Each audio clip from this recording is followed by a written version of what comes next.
Good morning guys. ഞാൻ വീണ്ടും വന്നിരിക്കുന്നു. ഞാൻ ഇന്നലൊരു വീഡിയോ ഇട്ടായിരുന്നേ. അപ്പോൾ എല്ലാവരും വന്നിട്ട് ഭയങ്കര അഭിപ്രായങ്ങളൊക്കെ ആയിരുന്നു. കുറച്ച് പേര് നല്ല അഭിപ്രായം പറഞ്ഞ്, കുറച്ച് പേര് ചെയ്തിട്ട് പറഞ്ഞ് മോശമല്ലേ ഇതൊക്കെ ഇങ്ങനെയൊക്കെ ഇടുന്നത്, ഇത് ഷെയർ ചെയ്ത് എത്ര പേര് കാണും, ഇങ്ങനെ ചുമ്മാ ഇങ്ങനെ ഓരോന്നൊക്കെ വിളിച്ച് പറയുന്നത്, എന്താടാ നിനക്ക് അങ്ങനെ പറഞ്ഞ്. അവരുടെ അടുത്ത് ഇപ്പം പറയാനുള്ളത്, അവരവരുടെ പെർസ്പെക്റ്റീവിൽ നിന്ന് ഇത് നോക്കിയിട്ട് അവർ കാണും, അത് ചിന്തിക്കും. ഞാൻ നല്ല കാര്യം മാത്രമേ പറഞ്ഞിട്ടുള്ളൂ. എല്ലാവരും നല്ലത് ചിന്തിക്കുക, നല്ലത് വരും എന്നൊക്കെ പറഞ്ഞിട്ട്. പിന്നെ എൻ്റെ വീട്ടുകാരെ ഒന്നിലും വലിച്ചിരക്കരുത് എന്നും പറഞ്ഞു. അത്രേ ഉള്ളൂ. അപ്പോൾ അത് നിങ്ങൾക്ക് എങ്ങനെ വേണം എടുക്കാം. അതിനകത്ത് ഞാനത് കെയർ ചെയ്യുന്നില്ല. ഇപ്പം ഒരാൾ നമ്മളടുത്ത് വന്നിട്ട് ഒരു നെഗറ്റീവ് കാര്യം പറഞ്ഞു കഴിഞ്ഞാൽ അത് നമ്മൾ എടുക്കണോ? എന്തിനാണ്? നമ്മൾ ഈ ചെവി കൂടെ കേട്ടിട്ട് ഇതിൽ കൂടെ കളയണം. അത്രേ ഉള്ളു. So simple. അപ്പം ഇപ്പം പൊട്ടക്കിണറ്റിലെ തവളയെന്ന് പറയത്തില്ലേ, അപ്പം ഒരു സ്ഥലത്ത് മാത്രം നിൽക്കുന്ന ഒരാൾക്ക് അതിൻ്റെ ചുറ്റുപാടുമുള്ള ആൾക്കാരിൽ നിന്ന് കിട്ടുന്ന അറിവുകളും കാര്യങ്ങളും മാത്രമേ കാണത്തുള്ളൂ. അപ്പം വെളിയിലോട്ടൊക്കെ പോയി കഴിഞ്ഞാൽ, അല്ലെങ്കിൽ ഒന്ന് ജസ്റ്റ് പുറത്ത് ഇല്ല, ഞാൻ ഭയങ്കര എക്സ്പീരിയൻസ് ഉള്ള ആളെന്നൊന്നും അല്ല പറയുന്നത്. എന്നിരുന്നാൽ പോലും കുറച്ച് വെളിയിലോട്ടൊക്കെ ചെന്ന് ആൾക്കാരുമായിട്ടൊക്കെ സംസാരിക്കാൻ നമുക്ക് അവരുടെ പെർസ്പെക്റ്റീവിൽ നിന്നും കാര്യങ്ങൾ കിട്ടും. നല്ലതായ കാര്യങ്ങൾ നമ്മൾ അവരിൽ നിന്നും എടുക്കണം. എല്ലാവരും പറയുന്നത് നമ്മൾ കേൾക്കരുത്.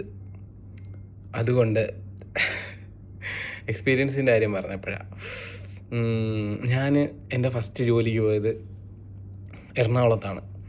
അപ്പം പത്രത്തിൽ പരസ്യം കണ്ടിട്ടാണ് ഞാൻ പോണത്. അമ്മയാണ് കൊണ്ട് കാണിച്ചിരുന്നത്. പത്രത്തിൽ പരസ്യം നോക്കിയപ്പോഴത്തേക്കും മാനേജർ പോസ്റ്റ്, ഡിഗ്രിയൊക്കെ കഴിഞ്ഞ് നിന്നപ്പോഴാണ്.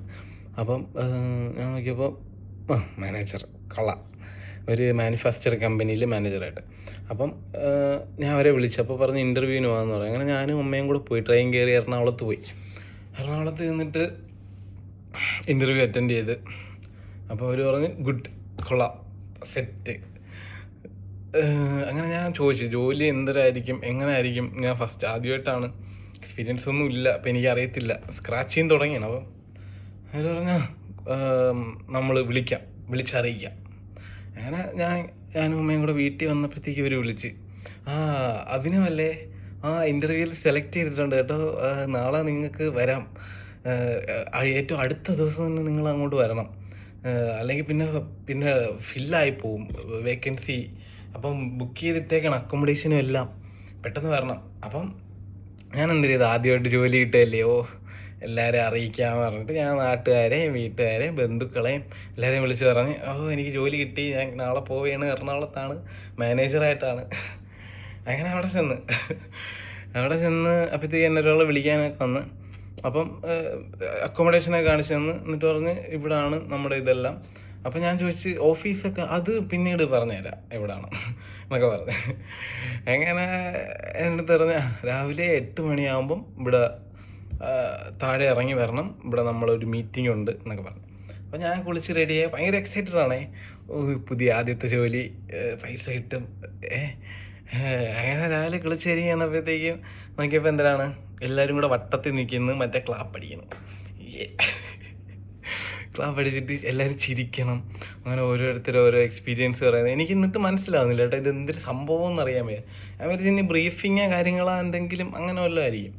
അങ്ങനെ കുറേ കഴിഞ്ഞപ്പോൾ ഇവർ ഒരു പ്രോഡക്റ്റ് എടുത്ത് കൈ തന്ന്, ബാഗിനകത്ത് പ്രോഡക്റ്റ് എടുത്ത് കൈ തന്നിട്ട് പറഞ്ഞ് വിട്ടോളാൻ പറഞ്ഞ്, പ്രോഡക്റ്റ് കൊണ്ടു കൊടുക്കുന്ന ആളായിട്ട് എന്തൊരു ചെയ്യാൻ പറ്റുമോ, എനിക്ക് വീട്ടിൽ വിളിച്ച് പറയാൻ പറ്റുമോ, അല്ലെങ്കിൽ നാട്ടുകാരുടെ അടുത്തെല്ലാം പറഞ്ഞിട്ടല്ലേ വന്നത്, അപ്പം അഭിമാന പ്രശ്നമല്ലേ. പിന്നെ അവിടെ നിന്ന് കുറേ ആൾക്കാരെ കണ്ട്. പക്ഷേ ഞാൻ 2-3 മാസം അവിടെ പിടിച്ചു നിന്നു. പക്ഷെ അതിൽ നിന്ന് എനിക്ക് കുറേ കാര്യങ്ങൾ കിട്ടി.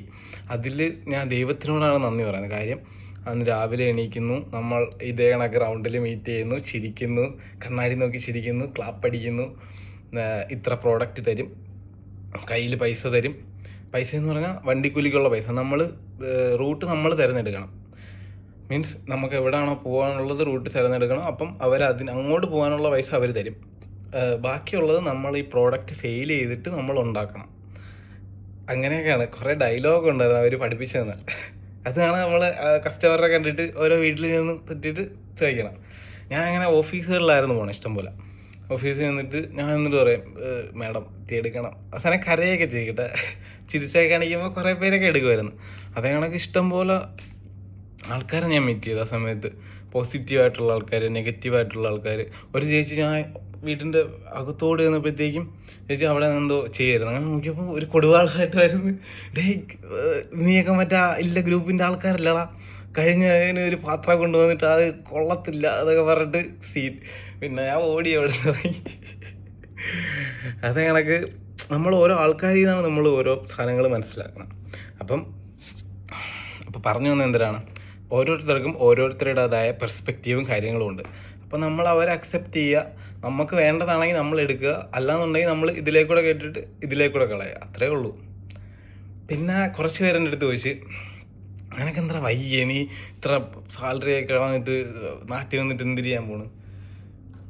അതൊക്കെ ഓരോരുത്തരുടെ ഇഷ്ടമല്ലേ. എനിക്ക് ഇവിടെ പറ്റുന്നില്ല, എനിക്ക് എൻ്റെതായ കുറച്ച് കാര്യങ്ങളുണ്ട്, എൻ്റെ ലക്ഷ്യം ഇതല്ല. അപ്പം എനിക്കൊരു മാറ്റം ആഗ്രഹമാണ്.